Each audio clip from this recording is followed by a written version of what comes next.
Ele não vestia um terno caro, nem tinha palavras ensaiadas. Era apenas um homem simples, de mãos calejadas e olhar sincero, parado sob as luzes frias de um estúdio de televisão. Diante dele, câmeras, plateia, apresentadores sorrindo, mas sem curiosidade nos olhos. Entre os dedos, ele segurava sua invenção, discreto, criado não para chamar atenção, mas para aliviar a dor. Durante anos, ele sentiu na própria pele o ardor do atrito da camisa contra o peito, enquanto participava de maratonas, uma ferida invisível, ignorada por todos, mas que sangrava, incomodava e humilhava em silêncio. E foi para isso que ele desenvolveu sua criação. Não por vaidade e nem por dinheiro. Quando chegou sua vez de falar, a voz saiu baixa, porém honesta. É um top masculino para proteger o peito do atrito com a camisa. O estúdio congelou por um segundo, e então vieram as risadas. Os apresentadores trocaram olhares, sorrisos tortos, comentários atravessados. O possível investidor inclinou-se para a frente, analisou o objeto por poucos segundos e decretou: nenhum homem jamais usaria algo ridículo como isso daí. A frase caiu pesada, como um golpe seco no peito. Não houve perguntas, não houve curiosidade, não houve respeito. Aquele homem sentiu algo se quebrar por dentro.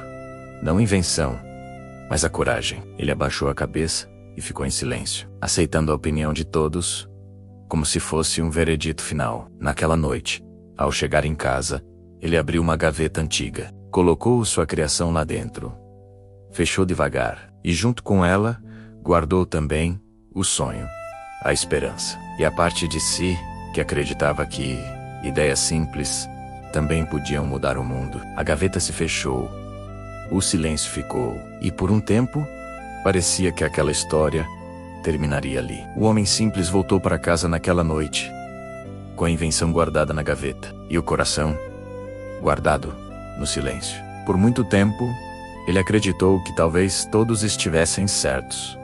Talvez fosse mesmo ridículo. Talvez alguns sonhos nasçam apenas para morrer antes de crescer.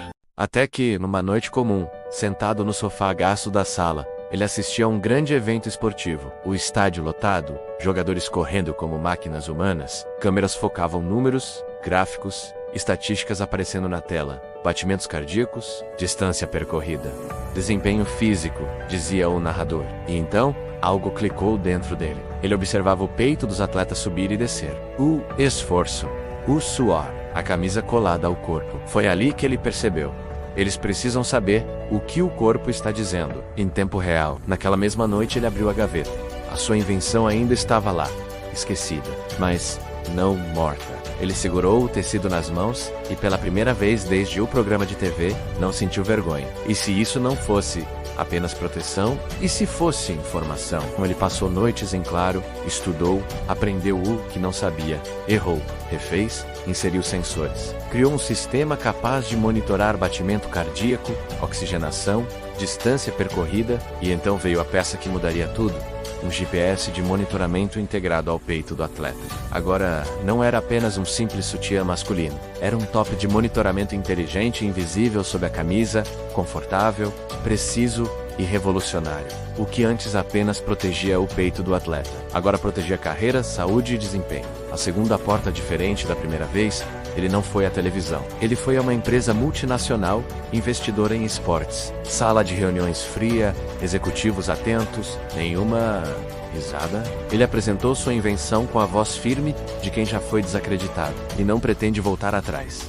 Isso não é moda, é ciência, é performance, é cuidado com o atleta. Silêncio. Então alguém disse: vamos testar. O mundo testa. O top foi colocado em atletas gigantes do futebol mundial, clubes do elite, jogadores que valiam milhões. Os dados começaram a surgir, precisos, detalhados.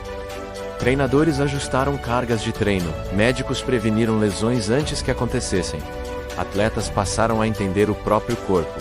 O que era invisível se tornou essencial. Em pouco tempo, o top estava no futebol, depois no rugby, depois no basquete, depois no atletismo. O mundo abraçou aquilo que um dia foi chamado de ridículo. Anos depois, em uma reportagem especial, alguém perguntou ao homem simples: "O que você sentiu quando disseram que nenhum homem jamais usaria isso?"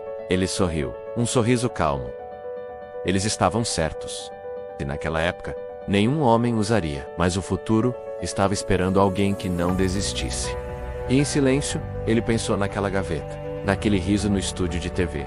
Porque algumas ideias não falham, elas apenas esperam o mundo alcançar quem teve coragem de sonhá-las.